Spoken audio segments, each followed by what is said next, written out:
Hello and welcome back to Wisdom in Action, the podcast where we explore what it takes to bridge the gap between knowing and doing, because that's where the real wisdom is born.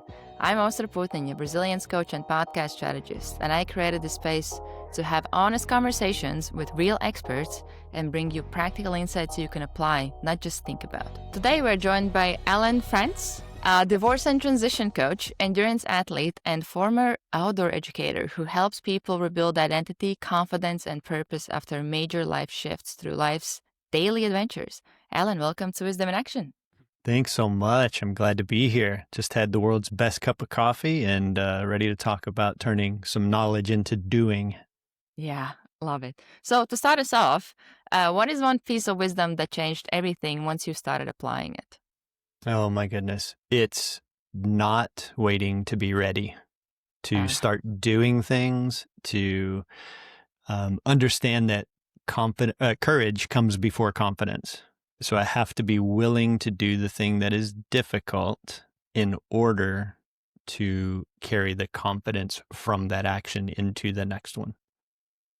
That in itself is something that I think we can talk like the whole conversation about, because it's something that I think I see so much where we have this expectation to either have certainty or feel certain way, which is like confidence or certainty, before we even take the first step.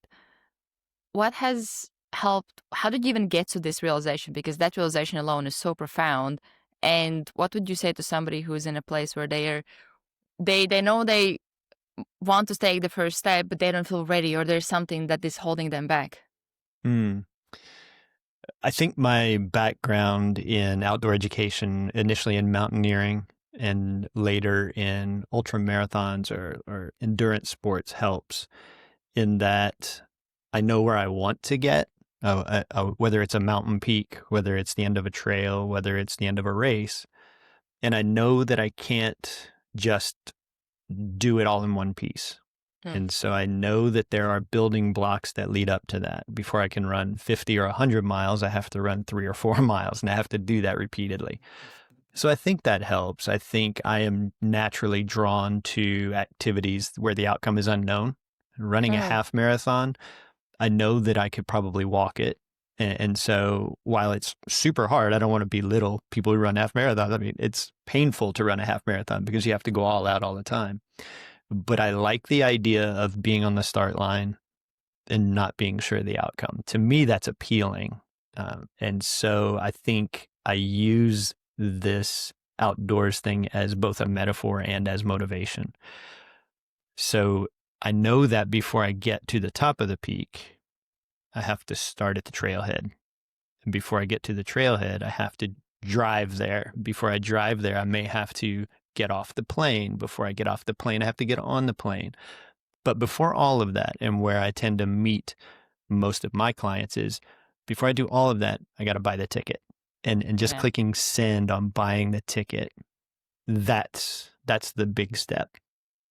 It's a concept that I have experienced this so much. Commit before you're ready. Because you're never ready. You're never going to have all the information. You're just not. And we talk about, well, if it's foggy outside, I don't stay home. I can still drive. I can go as far as my headlights can see. And when I get there, I'm going to be able to see a little bit farther. And then when I get there, I'm going to see a little bit farther. And so we would never consider just staying home because it's foggy or because it's dark. And to me, it's the same. Or because you don't see the whole path. I think this is something that I see. And I noticed that I think I got this realization for the first time after I did, after I started my podcast. And then I realized that I had this thought that I would want to know everything from A to Z before I took the first step. But along the way, I learned that, first of all, you don't know what you don't know. And there's so many things I can't even predict because I have no background, no experience. And there would be things where there was one time when my microphone, I don't know for whatever reason, it just started to the volume would go down. And I would try to manually hold it up while I'm recording. And it would mess up the whole recording. And it was 2-hour episode. And I felt so bad because it wasn't the other person's fault and they were the guest on the podcast. And I was like, oh, what? And I was so freaking out about it. I'm like, what do I do? And then a friend of mine said, just ask them if they would be okay to record again. Because like the whole time as you listen to the episode, you just focus on my audio, just going like up and down. And the other time I had, those are like two errors that I remember that I was freaking out about where during the recording, my laptop ran out of space. And I'm like, can you hold that thought? And I'm quickly like going to like clean out the memory. And it's like those things you can't predict what can happen as you are on the path. But a lot of times the first step, sometimes even the first few steps are quite clear. But it's what would you say to somebody who might even notice to themselves that actually before I take the first step, I want to know the whole journey and have certainty that, okay, I know how does it look like? Yeah, we talk at the beginning stages of our program, we talk a lot about we're going to build a map, not a plan. Because once you start following the map, you just don't know what's going to be there. And again, we get crushed by the weight of all the metaphors, but it's real. We don't know if we take off on a mountaineering trip, if it's going to be great weather, if we're just going to get socked in and it's not going to happen. And so we make adjustments along the way, but the important piece is to have a real clear vision of where we're going. How to get clarity on that vision? I start with core values. That's the beginning. I have a resource that I work with folks, and it literally is an assessment of kind of where are you right now, but then what are the things that are important to you in the context of a list of hundreds of values, and we sort of narrow those down, put them through a filter. And once we settle on those, then we talk about how are those showing up in your life? How are you living that? How do you prove that that is a value for you? And if you're not, that's a good jumping off point. Yeah, it's a it's a good point because I think a lot of times this is my value. That's like that's who I am. And but then when we look at the actions, the decisions, it might not reflect that. I'm curious on how do you help people to bridge that gap? Because I think a lot of times we might even be clear on who we want to be, or at least who we don't want to be, or if we don't like. It's a Which great even starting that, point. yeah, I was about to say that in itself is a good starting point. How to start or how to get clarity on bridging that gap or creating that map, because it's something that I think, like many things, it's easier said than done. And a lot of times, especially if you're in a place where you don't like to be there. If you're happy with where you are and you want to bridge that gap, there's no rush and you're, like, which rarely is the case. A lot of times you want to be there yesterday. What are some of the things that can help? Well, that's so good because I use almost the same words. You're not stuck here. Because if you like here, you're happy. You're stuck between here and where you want to be. That's the weird, messy middle piece. The way that we get there, I've built out a framework because my philosophy is if we live small adventures daily or weekly or monthly, I have a larger one on the schedule every 6 to 8 weeks. I have smaller ones every week. If we do that in small bites, then when we look back someday, our life is worthy of being called an adventure. It is this cumulative effect of these tiny steps. And so one of the things that I offer clients is just this micro adventures challenge. And that's what we call it. We do it every January. But then I do it with specific clients one-on-one as well. And it's just something that will knock you out of your routine. Because when you disrupt your patterns, then you become intentional. And it can be as simple as take a wrong turn drive. No music, no podcast. But the way I would have gone home today was go and take a left. I'm going to take a right. And I'm just going to start driving. And anybody can do that. It can be a walk. It can be whatever you normally do in the way you normally do it differently. And then we can build up from there. And I got tons of ideas for them, but yeah, that's how we start. How to, since you're a big big part of what you help is like big life transitions, things like going through divorce. And I'm sure that divorce is not the only thing that you help people to navigate from. Um, how to find that adventure when that's the last thing on your mind as you go through hard, challenging times or big shifts in life. We talk through why it's important and zoom out, just like using Google Maps. We want to zoom out a bit. And if we were talking with someone else, if you were talking to your best friend, what you would say is, these are the things that are good for you, probably, or this is how you could do this.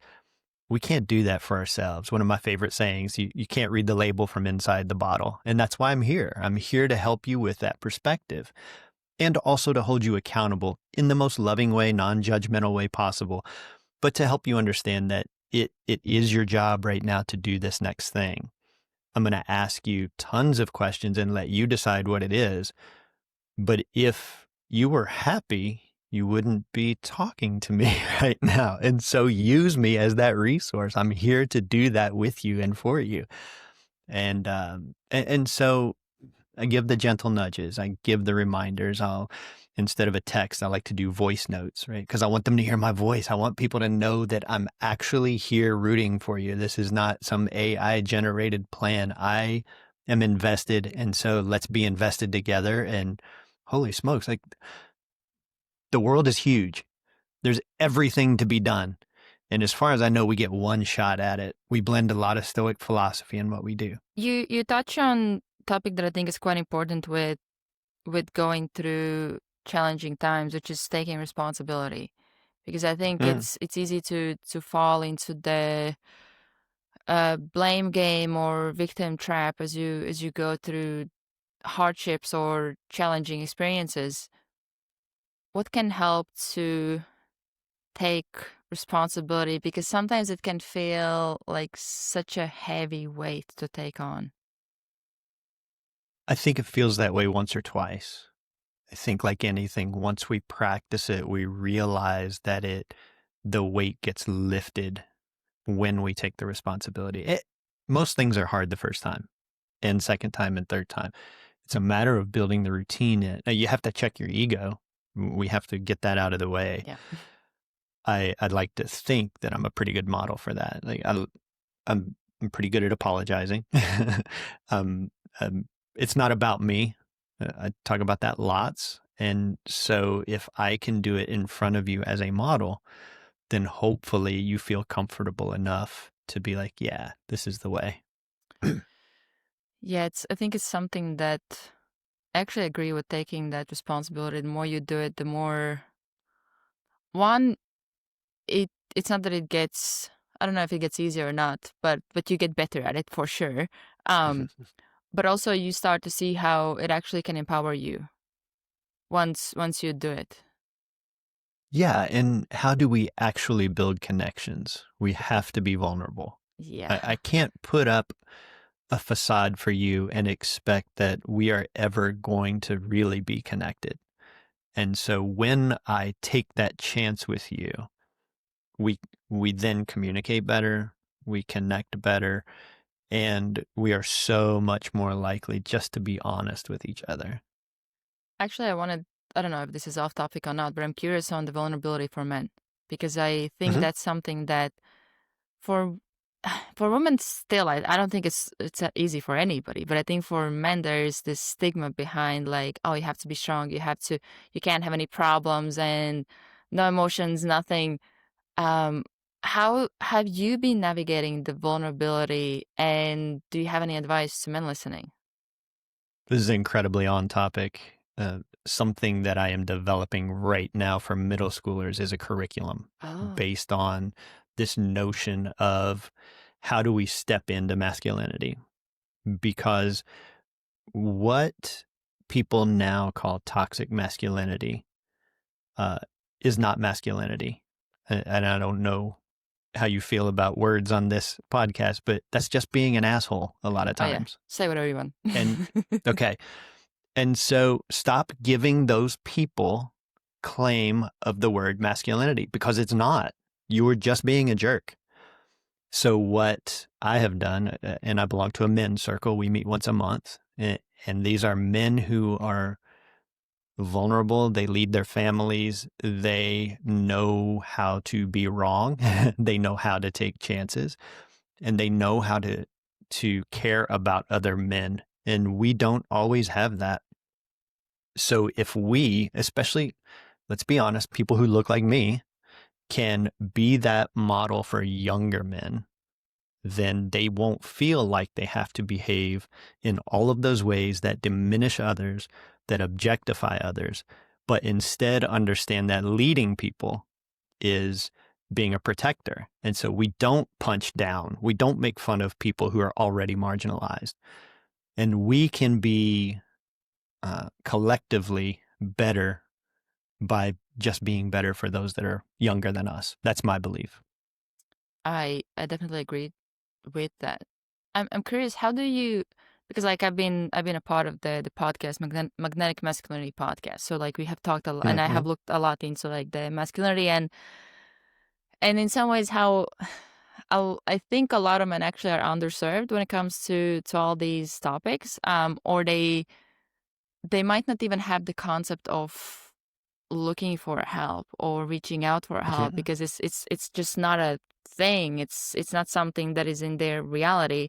How do you navigate the compassion with and kindness with being the strong, the masculine Mm-hmm. person? Because I think that's something that is, even like within relationships, a lot of women, they're like, oh, I don't want to have like a weak man or somebody who is not masculine, but I also want them to be compassionate and Mm-hmm. kind and understanding and emotionally intelligent. And those are kind of like, it seems like those are the opposites to kind of like manage, seemingly.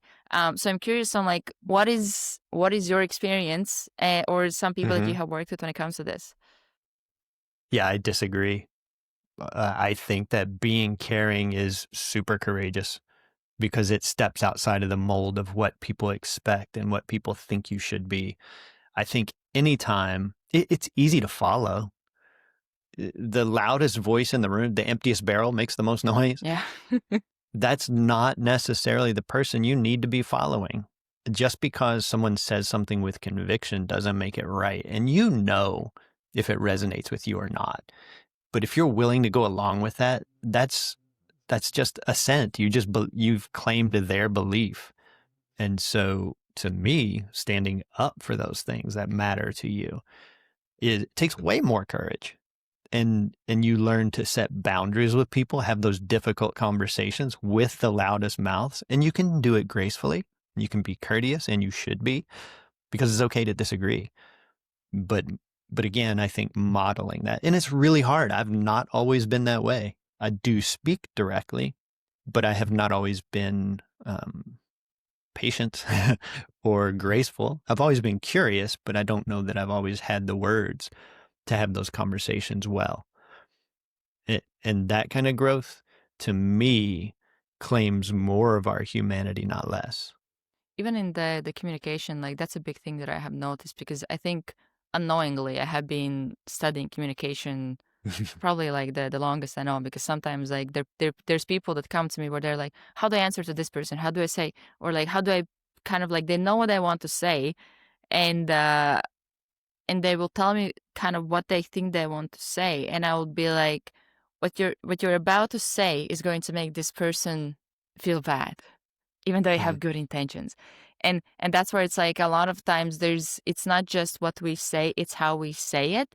Because I think for the most part, we have good intentions when we communicate something.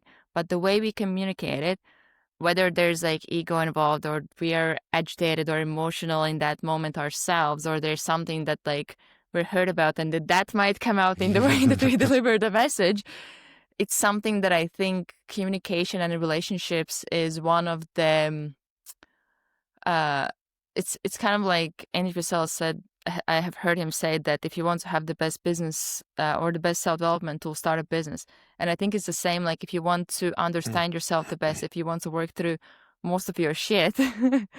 have like really close relationships with people that you're vulnerable with, that can the closer they get to know you, the more they actually can poke certain things in you, not intentionally, but it will happen. It's inevitable. And that's where, through those triggers, through those kind of interactions, that's where you can actually explore a lot about yourself and even build that skill of communicating, because it's such a complex yet simple in some ways skill, but it can cause so many problems and challenges in our lives. So what's your trick to having these elegant and graceful conversations? Self-awareness is a big one. Where and also I actually had one person who asked me, like, we did like 30-minute networking, and she was like, what's your advice on communication? I'm like, where do you come from with this like question? Like, what makes you think that I'm good? And she's like, I don't know, I just can see that you're good. And I was thinking about it, and I was like, well, one is the way you deliver, but then I was like, oh, actually it's listening. Because like for us to communicate, I actually need to hear you. I need to hear you out and make sure that I understood what you said. Because there, once I heard or like I read that there's 4 levels that we communicate. One is what I think, the other one is what I say, then what you hear and how you interpreted what you heard. Those are 4 levels that we need to go through every time when we go back and forth in our communication. So that leaves a lot of place for being misunderstood or not being clear. And that's why sometimes when I explain something, I think now it's less, but when I was like younger, people would ask me like, why do you explain it so like wide? I'm like, because I want to make sure that you understand it exactly the way I want you to understand it with what I'm trying to communicate. So I want to make sure that I have covered most of the angles that could go wrong in the perception of what I'm trying to communicate, because there's so many, like all of us, we have so many different perspectives, so many different backgrounds. And I think the other one is, which is a big one that I also wanted to touch on in general in life, patience. That's a big one, because especially in my case with family, there's situations where I'm super growth orientated, and still like sometimes my friends are just like trying to like tell me stuff that I'm like, I see what you're saying, but it's kind of like it's not as, I feel it as a trigger, but for me, one thing that actually, this is a good reminder that I got, that it has helped me so much in so many communications. Even like with especially like when my mom is calling me, a lot of times we talk for like long time, and a lot of it is me listening, and a lot of it is like repetitive, like she would share the same thing like 5 times, and sometimes I'd be like, oh, come on. But then what happened was I heard somebody say that there will be a time that you're gonna miss this. There will come a day that you'll be like, oh, I could do anything just to have this conversation. As annoyed as I would be, as much as I'm like, this is not me spending productive time, or whatever we might have as that like thought in that moment. That's something that I always remind myself, like there'll be a day that I'm gonna miss this. There'll be a day that I just wish I could have this conversation, regardless of how I feel in that moment. And it's something that has helped me to ground myself in those moments, because I think many people think you don't get triggered or anything. I'm like, I get as triggered as anybody. I'm no less human. But for me, it's about awareness and understanding that if you say something that triggers me, it's not that you triggered me. What you said triggered me. So there's something within that trigger that I need to explore myself. Or if that person is a safe place, I can communicate it to them. You know what you just said triggered me, and I'm trying to understand why. And sometimes I would have conversation depending on the person about it, and through that I don't blame them or I don't attack them. I'm going within and I'm like, what just happened? What's the present that I have here that I need to explore? So I think it's being just like I would say awareness, patience, and just those small reminders about like how there will be a time that you're gonna miss this. So you might as well just try to be present. And yeah, that curiosity piece matters so much, and just understanding this isn't about me. You know, my reaction is about me, but what they said isn't about me. I took it a certain way. And again, to go back to the Stoics, like also they can't help but to be who they are. And why would I expect something different? And I run into that, whether that's working with middle schoolers or whether that's working with someone who's extremely hurt and wants to talk about all the bad things or wants to vent, my favorite word. They can't help it. And so how can we use that? How can we allow that in a way? We talk about that being pouring out the pitcher. They've got all this stuff. Just let them keep pouring, let them keep pouring. And yeah, what else? And what else? Because they're telling me for a reason. Yeah. So just let it come. Actually, that's another thing. There's like two more things that I understood about communication that you just said. One is acceptance.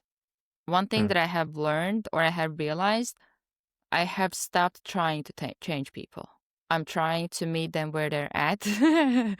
um, as and it's so hard sometimes because everybody that I talk to, I see their potential. I see a lot of times what they don't see yet, and I have no control if they will ever get to the place where they want to see it or they're ready to see it. And that's where for me it's initially for years it was so frustrating. I was like, how can you not see it? But then I got to the place where it's like it's their journey. I'm there to for them if they need me or if they're ready to take the first steps or whatever might be the case. Or I'm just there as they navigate their life wherever they end up being. But I can't control and I also can't take on their burdens, which also has been a challenge for me. The other piece with what you said about judgment, that has been a big one. And there's one thing that I realized. You can see how much I've been thinking about it. Where like I would have really young people share stuff with me or open up to me and tell things that they would be carrying with them for like years, if not decades, like trauma and things like that. And I was trying to understand why. Just being curious. And sometimes I would ask them, like, what made you to share this with me? And there's like few things that I have understood. One is that I didn't feel judged. The moment somebody feels judged, they don't feel safe and they don't share. Shut down. Exactly. And the other one is they feel cared. But also I understood, or like that I cared.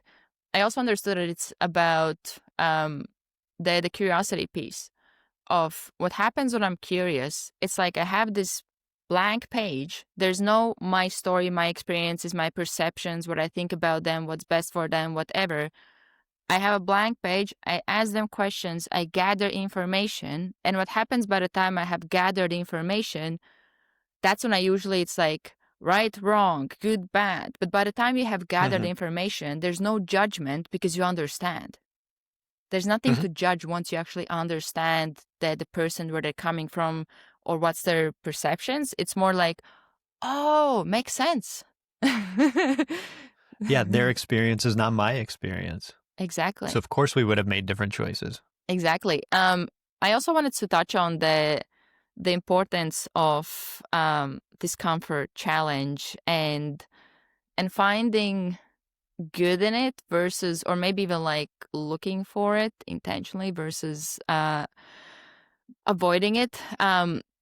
Even like from my experience, one thing that I have seen is that a lot of the things that I do, I'm nowhere near with your race like sizes, but with It was not a comparison. yeah, true. But like with the races that I have done, or that I do like winter swims and different, like even like 75 hard, things like that, where I try to intentionally put myself in uncomfortable situations, even like with the triathlon program that I signed up for. I remember when I was thinking about signing up for it, I'm like, I don't know anybody who's gonna be there. What if I'm the slowest? What if and I would have all these stories in my mind that I'm like, okay, just sign up and see what will happen. I learned so much, and now we have on like tomorrow, literally we have the last practice, and I'm like, what will I do? And I have and even we would have them. That was an interesting thing for me. We would have like the group classes, and there was a time that I would be so insecure. I'd be so kind of ashamed of the way I would look, or the way my body would like move, or something like that. That I wouldn't never even consider any like group classes or anything. I signed up to this program. Every Thursday we have strength and conditioning, and we have it in studio, and we have exercises that sometimes I'm like, as the coach is showing the round, I'm like, oh my gosh, we're about to do this. I don't know if I can do it. I have never done this exercise. And I noticed that there would be a time that I would be so over fixated on, oh, everybody can see. And I noticed that in one of the practices, I'm like, I haven't even thought about it. I'm just focused on the exercise. And even that itself has been something that there was a time that it would be scary, but I wouldn't act on it just because of the thought of it being scary and all the negative what ifs. But now I'm more in that place of like kind of curiosity about how can I challenge myself? What can I explore about myself in that challenge, in that newness that comes with it? But I think it took me literally years to shift that perspective where going into that discomfort, actually look at it as something good. And it's still a battle. I don't think it goes away because it's like kind of like our nature. How to start with that newness or even with those adventures, because even if it's a small adventure, it still can be in some ways uncomfortable because it's something new. Mm-hmm. Boy, I think you answered your own question in some ways because you said the thing. You said at first, I was worried about these things. What I heard you say was I was worried about what people are going to think, and I was worried about how my body might move, and like, will I get it right? Um, and then I think what I heard you say was, but I'm not going to miss this next workout. And your face changed. And so what we know is humans are motivated, right, by seeking pleasure, avoiding discomfort, staying safe. Like that's kind of it. We can take that to the extreme, and that's what keeps us in our boxes.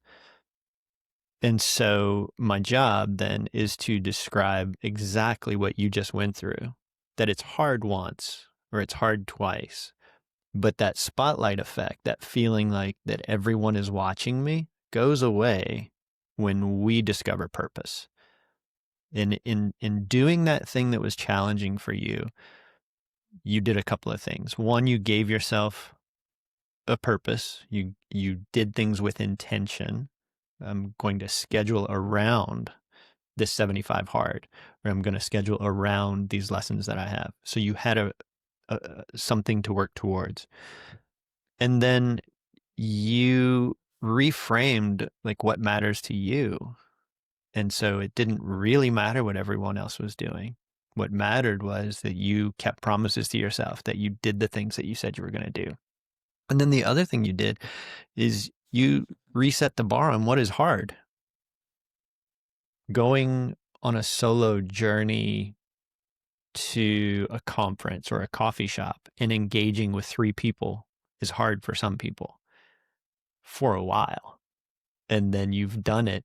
And you said in, I think, your description there, none of those things happened. The things that I feared, none of that happened. No one cared what I looked like. No one cared how I did the exercises. And that's a big point too. Like that helps us with humility and with like, just go do my thing.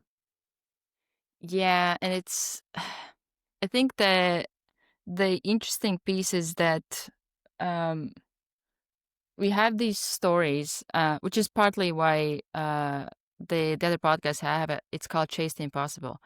So Hmm. even like with the races that I'm doing, there was a time that it felt like I literally was convinced I can't run. That's why I didn't even consider half Ironmans or like Ironman for long time, literally 7 years or so, because I was like, there was when I was in UK.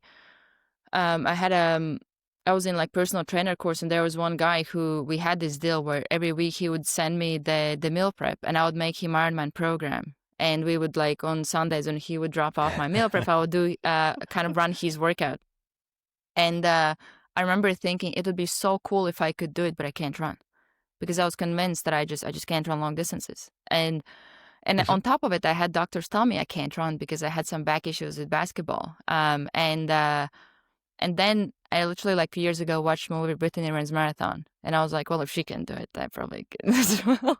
So I instantly found programs, like, right after the movie, and I started to do it. But, like, one thing that I have realized is that we have all these stories about what we think we are or are not, what we think we can do or we can't do.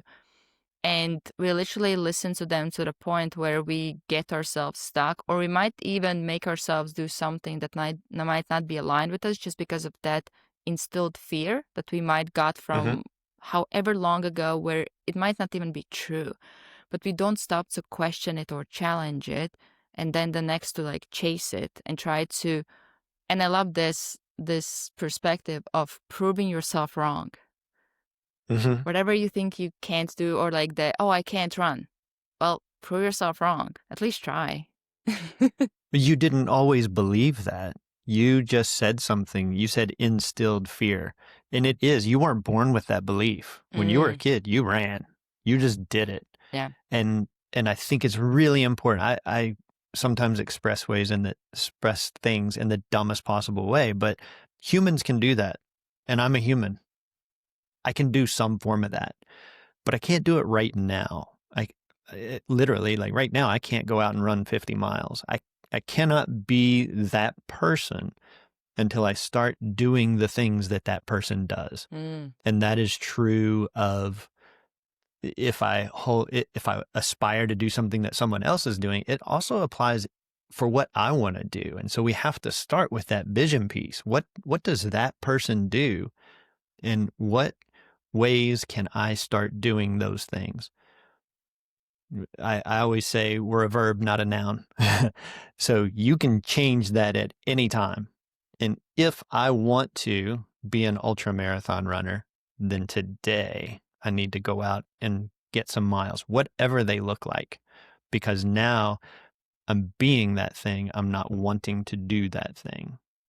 And that's very different. If I say I'm training for an ultra marathon, or I'm an ultra marathon runner, it's real easy to get out the door then. Not always, but more frequently than not. If I say, well, I'm going to try to do this thing maybe at some point, it's probably not going to happen. It sounds like there's a lot of identity shift that must happen there. How to let go the old identity, or that old, I'm not a runner. If that has been really strong belief or part of who we are for a really long time. Like, I know it was true for me, where I remember I was, I think, 2 or 3 half marathons in, and I was like, well, I'm still slow. I would completely dismiss the fact that I have finished few half marathons. I'm like, well, but I'm still slow. Or I remember I did one day I ran like 10K without stopping, which for me was like huge, like accomplishment. I was like, I did not know I can run for like an hour without stopping. And I remember, I think it was like maybe even more. It was like 1.5 hours of running without stopping. And I was like, I did not know I can do that. And I remember I was thinking, but I still don't think I'm a runner. I was like, what? And it was so interesting to experience it, because I think a lot of times we also think that we need to believe something to do it, but it's like there's that like time you go through where you don't fully believe you're that yet, and you're starting to take actions towards it, but it still hasn't clicked yet, maybe. But it doesn't mean that you can't take those actions, or you have to always, at least what I have learned is with that, even like commit before you're ready, you don't have to believe that you can do it to go and do it. Or that you know what I mean? You definitely do not. And just from my background, I hated running. Same. When I was a kid. I say that I dislike it with passion. Yes, I was a baseball player, and I played basketball and football, and running was almost always a punishment. When someone did something wrong in practice, you go run. And so, of course, I hated it. When I started climbing big mountains, that was easy to identify with because I loved beautiful things, and I'd always kind of liked just physical challenges. I needed to do something with my body. I wasn't always super settled. I needed to move. So that was easy to claim. When I moved back here, I had a friend who told me he was training for a 50-mile race. And I was like, well, that's not true, because no one runs 50 miles. It was so far beyond my comprehension. I just never even heard of it. And he started describing it to me, and he said, you would actually probably really like it because it's very similar to mountaineering. It's long days on the trail. You have spent 12, 13, 14, 15-hour days on the trail doing hard things. And so it's pretty similar to that. You don't have to be fast. You just got to keep moving. And when he reframed it in that way, I was like, okay, well, possibly. So I trained and I did a half marathon, and that was really, really hard. I was so sore, but I still didn't claim myself as a runner. I did a couple of 50-mile races, but I chose to go to Colorado to be in the mountains because to me, it was still about being in the mountains. So I still wasn't a runner. I had put in 70-mile weeks, lots of times, done 35-mile training runs, but I was not a runner. Only after this past year, last year I ran 32 miles because of some injuries. And I started running in April as part of this 75 hard that we were talking about. And I went out one day, no AirPods, no nothing, no watch. I was just running. And it was the first time. I've been running now for about 12 years. It was the very first time that I said to myself, I'm kind of enjoying this because I didn't have a purpose. I was like, this is fun. It's like being a kid and running. And when I got home, I told my wife, I said, I think I'm a runner. That was this year after completing 50 and 100-mile ultra marathons. So I think it is a process. I think it's also a matter of priorities. Running has never been a priority for me. Even when I was training a lot, it was just either something I wanted to prove to myself or an outlet. But it just wasn't a piece of my identity. I'm a father. I'm an outdoors person. I'm a teacher. I'm an advocate. I'm a mentor. All of those things really mattered. But that was a way that I could express those things. Yeah, it's something that I find interesting that through kind of like once you start to do these things, you start to see. I think I remember I said to one of my friends who was like a mentor to me about it that, oh, I just realized that I don't see myself as a runner, and I kind of I was like, is this is this like the big thing? And he's like, why does it matter? I'm like, I don't know, actually. Does it? Yeah. That's also a great point. Do you need the label? You do this. I don't. I also go to the bathroom every day, and I don't consider myself a bathroom goer. Yeah. So yeah, who cares? Yeah, and it was like so interesting, even like with that question that he asked, it made me realize that I would get so stuck on the concept that doesn't really matter that much. Like what really matters, and even like with my like I wanted to do Ironman this year, but I similar to you, like I got some injuries, especially from like basketball. It's been a journey. And I was like, I don't think this is the best year to do it. Like I have marathon coming up in November in Athens, the original Ooh. distance. Yeah, so I'm looking forward to that. And I have never done marathon. So I was like, okay, maybe this year, especially with this like 6 weeks in the swim program, I was like, maybe this year I actually just focus on training and just like getting better and improving the form and learning, because I learned so much in those 6 weeks and I actually am enjoying it. It's like you don't have to race necessarily for it to be enjoyable or for it to have purpose. Sometimes the purpose, if not always, is to just get better, improve. And I remember this friend said me about it where I was like, I would be like, I don't know, I want to do it that date, and like it's here in like Estonia and da da da, and it's once a year, and I would just like go in circles about the whole situation, and he would tell me like, well, are you progressing towards the goal? Because if you know that you want to do it is eventually, and you're taking steps towards progressing, that's really what matters. It doesn't matter when you do it, as long as you progress towards it and you end up doing it, because life will get in a way, injuries will get in a way. The main thing is that you work and you progress towards it. And it was like a light bulb moment for me where I started to measure things that I do differently instead of, oh, I'm not fitting in this time frame, whatever I set for myself based on I don't even know what, just because I thought of it. I'm like, am I progressing towards the goal? Yes. Okay, that's what matters. Then just say, keep doing that. And that's why I love Stoic philosophy so much. And it works with what we do because one of the basic tenets is don't expect the third thing. Do the work, get the result, and let that be enough. when I did my first ultra marathon, I don't know what I thought would happen, quite honestly. Maybe something would be different. I had some expectation. I would feel a certain way. And when I was finished, I was just tired. That was it. And no one cared. I still had to empty the dishwasher. I still had to answer emails. No one cared. And so it was such a great reminder of what I really loved was having the goal, working towards the goal, and then keeping that promise. Like I said, I was going to do this thing and I did it. And that is enough. And when we get into shifting identities or reclaiming our identities, remember why you're doing it and what you're aiming for, but don't expect a parade. Don't expect people to celebrate it or notice. Do the work, get the result, then repeat it. Yeah, it actually, for me, it was in the half Ironman. I had like episode with my closest friend. Like it ended up being 3 episodes because we talked quite a bit about the whole journey. Like first one was how I got to even signing up. Second was my 90-day prep, and third one was the race day.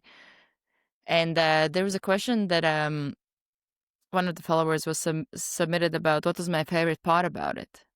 And I was like, actually, it was people that came to support me and made it fun along the way. Because like I did not expect that, and they were there the whole race. They had posters. They were singing. They were doing the whole thing, and I also it was interesting perspective that they had fun doing it, because I would be like, what's the fun of just being there and just standing there for hours? And even like going through that, it gave me like another layer of appreciation of people in my life that literally decided to not sacrifice, but spend their whole day just like being there, supporting me. And it wasn't just one day before with all the like getting there and giving the bike away and prepping and everything.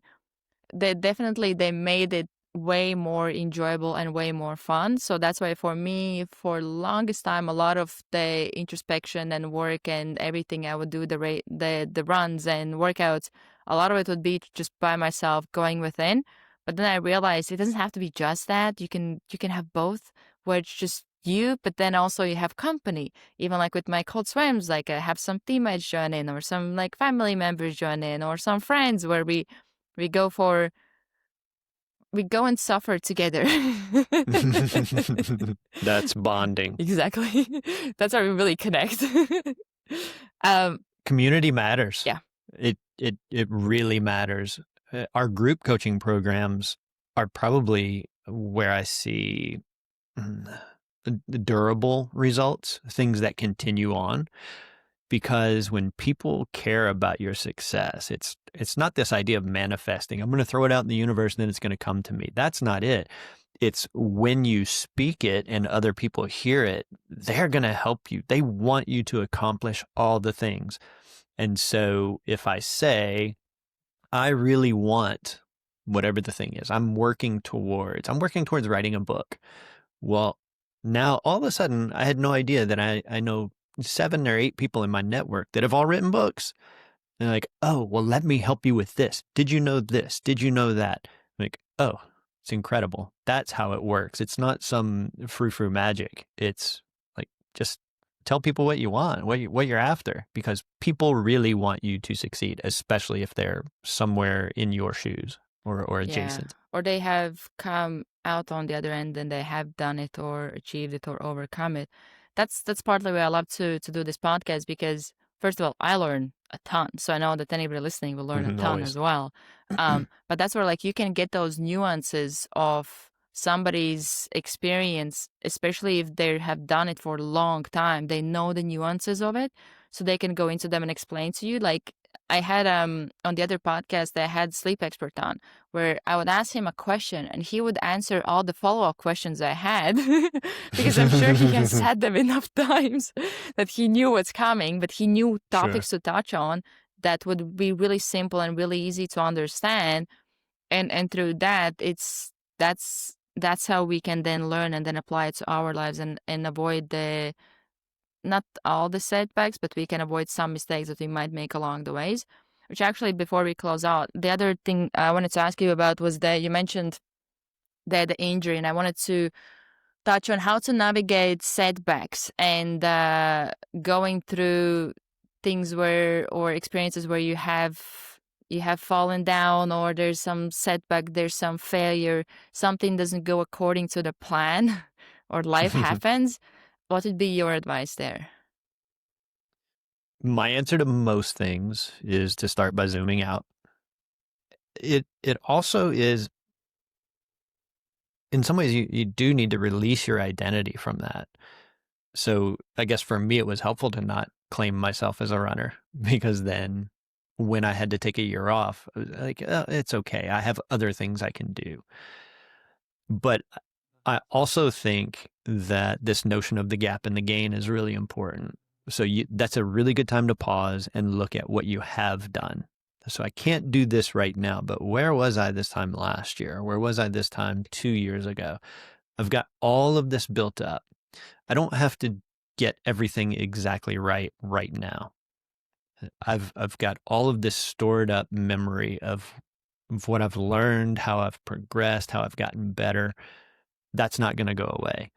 So when I do get the chance to restart at whatever it is, I'm not starting from zero. I'm starting with all of this. And I think that can be a real comfort. It doesn't make it feel any better in the moment, but it can just reassure us that we're not at zero. Yeah, and also like being kind towards yourself, having some compassion, and realizing that we're human. So it's a good reminder as well. Before I ask you the last question, where can people connect with you, learn about you? Yeah, so I'm on Facebook at Crooked Trail Coaching. I'm on LinkedIn. You just look up my name, Alan Frantz, Frantz. crookedtrailcoaching.com. There's a blog, there's lots of stuff. And then we'll have a page for you as well, for your listeners. It'll be crookedtrailcoaching.com/wisdom. And it'll just have some free resources. There'll be discounts if people want to participate in anything that we're offering, some of these mini challenges that we do or whatever. They'll have a discount code just for your group. Appreciate it. Last question I have for you. What is one piece of wisdom you're still learning to live? That every day counts. That the progress, no matter how small it is, the moment, no matter how small it is, it matters. And it becomes so trite that people say, you're not guaranteed tomorrow. But this year, as a teacher, we lost a student, an 8th grader died. And it was so sudden and out of nowhere. Every day matters. So look at Tuesday, and that Tuesday is important. And you don't have to beat yourself up over not squeezing every last thing out of it, but you should notice every last thing, because next Tuesday may not be here. That's very true. We do take what we have for granted, even if it's just this moment that we have right now. Yeah. It all matters. Well, it's the only thing that can matter. Here we are. That is true. I actually had one of the guests shared where I said that I think Andy Purcell said that he realized once he realized there's no finish line, it changed things for him. And that guest said that there's like one step further. You realize that the finish line is this moment. It's right here. It's always here. So wherever we try to get to, that's right in front of us this whole time.